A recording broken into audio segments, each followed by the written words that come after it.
If you're trying to build out your leadership team and you're still doing everything yourself, this episode is for you. Today, I'm going to show you how to build a real leadership team that actually leads so you can step back, work on the business and stop being the bottleneck. Hi, I'm Josh. I spent 10 years as a director and shareholder of a 3 million engineering consultancy that we grew to a 30 million multidisciplinary firm across engineering, town planning, surveying and architecture.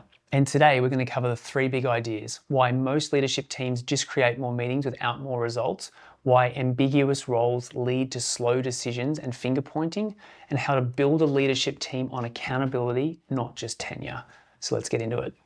All right, let's do this. So most consultancy owners think that promoting people into leadership roles is enough. Like someone's been with you for a while, they're showing good promise, and why not promote them into a leadership role?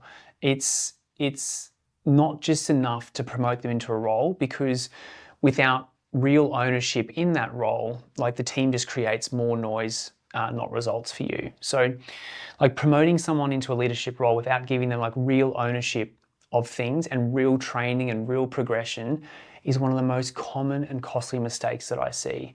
Like you end up, because you're like, great, I want to elevate you into a leadership role. I want to step up into big picture strategy and that sort of stuff. So, hey, such and such, you're on the leadership team.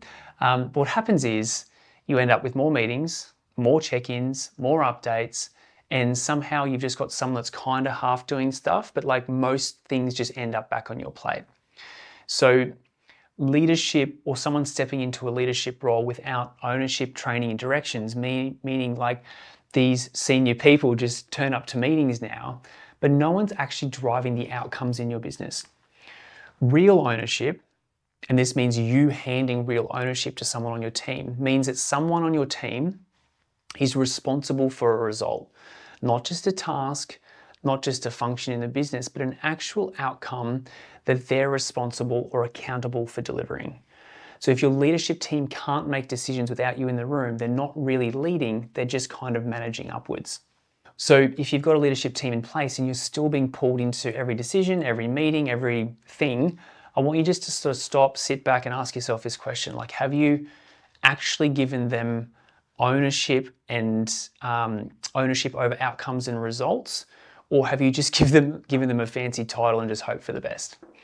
So when roles and responsibilities in your leadership team aren't crystal clear, like decisions slow down, finger pointing starts to happen. I thought you were looking after that. I thought that was your role. I thought that was your responsibility. And what happens is a business slows down and stalls. And you as the founder or the owner, you always end up picking up the pieces. Like the number one reason leadership teams or people in leadership roles fail is ambiguity. Like no one's quite sure who owns what. So nothing gets fully owned by anyone. Like when responsibility is actually shared and undefined, like just the accountability piece disappears, and you as a founder or the business owner just becomes like the default decision maker for everything. And that's where the finger pointing tends to start, because you're frustrated. You're like, I thought you were looking after that because I've elevated you into a team leader role or GM or ops or something like that. And they're going, no, well, you never really delegated that to me properly. I thought you were still looking after that and you were still training me or helping me or what have you. And like that's one of the most expensive sentences in your consultancy is, I thought that was your area, or I thought you were looking after that. So when we're elevating someone into a leadership role, we need clear KPIs, like a clear role description, position description, and we need clear goals that are not negotiable. So your leadership team needs, or the people in leadership roles, needs to know exactly what they're responsible for and exactly how success is measured. They need to know what specifically success looks like in their role. And if you haven't defined it in writing, like it doesn't exist. Good intentions are not a job description. We need to have clear KPIs, clear goals, clear defined, this is what success looks like in your role, so that you can sit with that person and go, cool, are we clear on what you're doing? Are we clear on what success looks like? They're like, yes. We'll talk about training in a second and progression, but they're like, yes, I'm clear, so that now you can go, cool, this is what success is now measured on in your role. So in summary, like if decisions in your business are slow, if work keeps falling through the cracks, falling through the cracks or in between people, no one's catching it, or if stuff just keeps coming back to you, like I want you to sit and ask yourself, like, Have you actually defined very clearly who owns what in writing in your business with clear KPIs, and every other person knows what the other person is working on? Or is everyone just doing their best and hoping it works out? Okay, so the third thing I want to talk to you about is like putting someone in a leadership role in your business is really just the starting line. It's not the finish line. Like, the best leaders in your business are developed through a deliberate training plan. They're not just left to figure stuff out. So most consultancy owners promote like the best technical person in their business because they're doing super well technically. They might be running a bit of a team, but they put them from a technical role into a leadership role, and then they wonder why the wheels completely fall off. Like, technical skills and leadership skills are completely different things.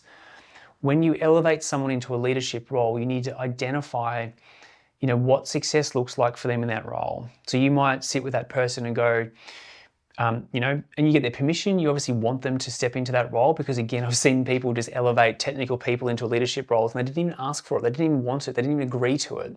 And that never works out. But when you're bringing someone into a leadership role, you just sit with that person and identify like the 8 to 10 traits or capabilities or skills that you want that role to have. And then I want you to sit with them and go, well, honestly, and be honest with them about the skills they do and don't have on day one. Because if you're clear about, this is what success looks like in your role, these are the skills, KPIs, capabilities, etc. This is where you are now. Maybe they've got 3 or 4 of them down pat. You then get the opportunity to build out like an 18 to 24 month development plan with them. Like, here's where you are now. Here's the skills that you have. Here's what we need you to have or work on, or here's what success looks like in this role. And essentially, here's how we're going to get here together. So you map out 3-month training plans. We're going to work on this here, this there, and just say to them, it's not perfect to start with, but over 18 to 24 months, we're going to build you from here to there, and you're going to be a fully fledged leader in this business with amazing skills.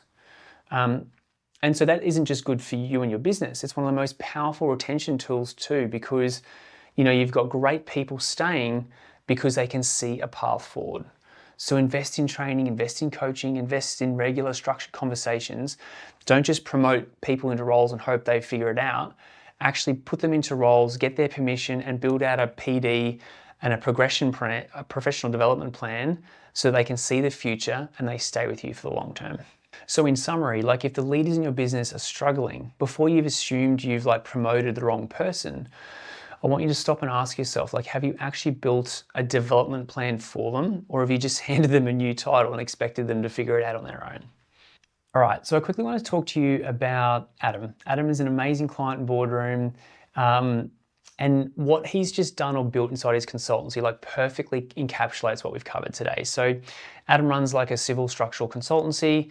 When he came into Boardroom, his business was at a point where it was heavily dependent on him.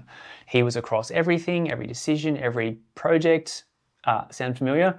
And so one of the big moves Adam made was promoting 2 of his team members into dedicated leadership roles. So he promoted 2 of his team into a structural manager and a civil manager. But what made the difference with this wasn't just the promoting of these people into these roles. Adam got to work with both of them, upskilling them both straight away, putting real structure in place around their roles, building out a clear plan for them, what he needed, what they're going to grow into. He didn't just hand them a title and hope for the best. He was deliberate and intentional about their development from day one. And so the result for Adam just posted into our wins chat that he'd promoted his 2 team members into these senior roles and was now focused on upskilling them. And the way he described it, it was clear that he could already see the path to him stepping back from the day-to-day. And that's what real leadership transition looks like. Not chaos, not finger pointing, not more meetings for the sake of meetings. A clear plan and people who are growing into their roles with proper support behind them. And so again, if Adam can do this, you can do it too. It just takes a plan and putting the structure in place and building and elevating the right people into your business. All right, so let's land this plane. 3 big takeaways from today's episode. 1, promoting someone into a leadership role without giving them real ownership just creates more noise. Make sure your leaders own outcomes, not just titles. 2, ambiguity is the enemy. Get roles, responsibilities, and KPIs defined in writing so everyone knows exactly what they're accountable accountable for. And 3, great leaders are built deliberately. Put an 18 to 24 month development plan in place and invest in the people you want to lead your business forward. And if you want to go deeper on building a more efficient and more profitable consultancy, one that grows consistently and gives you the life and the business you actually want, go and check out our 10 million plus consultancy roadmap training. It's a step-by-step guide on how to get your next revenue level up, whether it's to 1 million, to 3 million, to 5 or 10 million and beyond. And the link is right below this episode. Take care, and I'll see you in the next one.